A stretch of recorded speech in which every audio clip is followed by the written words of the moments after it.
Hello, I'm Julia and this video is all about my string quartet number 12. This piece is all built over a ground bass of just two notes, the tonic and the dominant, and we're in C major, so those are C and G.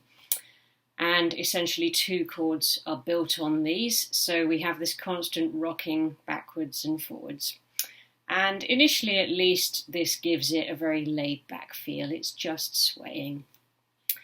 They're not quite straightforward tonic and dominant chords. There's a major sixth on top of the tonic and a major seventh on top of the dominant, so there's a little bit of dissonance in there. So we start with 4 bars of this rocking, and then on top of this appears a very legato melody, which is also part of the dissonance. And this opening is very reminiscent of Erik Satie's Gymnopédies, with these slightly dissonant chords and this slow legato melody over the top. And this lasts for 8 bars. The whole thing is built on these 8-bar units. And then we go around again, except that the melody changes slightly and moves from the first violin to the viola.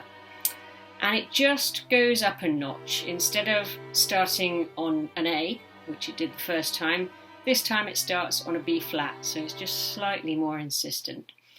And this gradual upward trajectory sets the theme for the whole piece, really. We continue with these 8-bar phrases. They're all built over this slightly dissonant tonic-dominant rocking, but each time something changes, which just raises the intensity that little bit.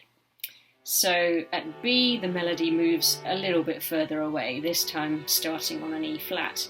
And we get this call and answer effect with the melody divided between the cello and the viola in alternate bars. And so on and so on. We get slightly different versions of the melody, increasing the dissonance, and different notes appearing in the chords. And in some places the melody or the ground bass or both get divided between parts.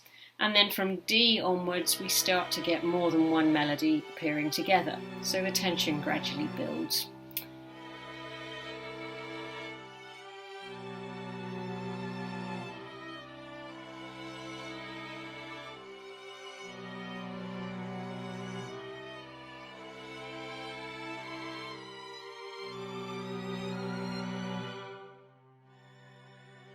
Even where there's a subito pianissimo at E, it's not a calming down, the tension's still building. And slowly things start to become more disjointed. At F, we get this short stab at the start of each bar rather than the previous long notes.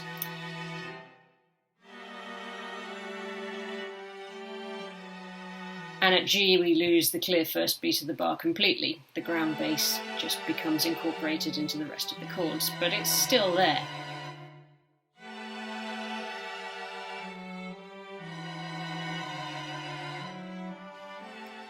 We only finally lose the ground bass at I, which is the last time this 8-bar phrase appears, when all 4 parts play the 4 different versions of the melody that have appeared up to this point.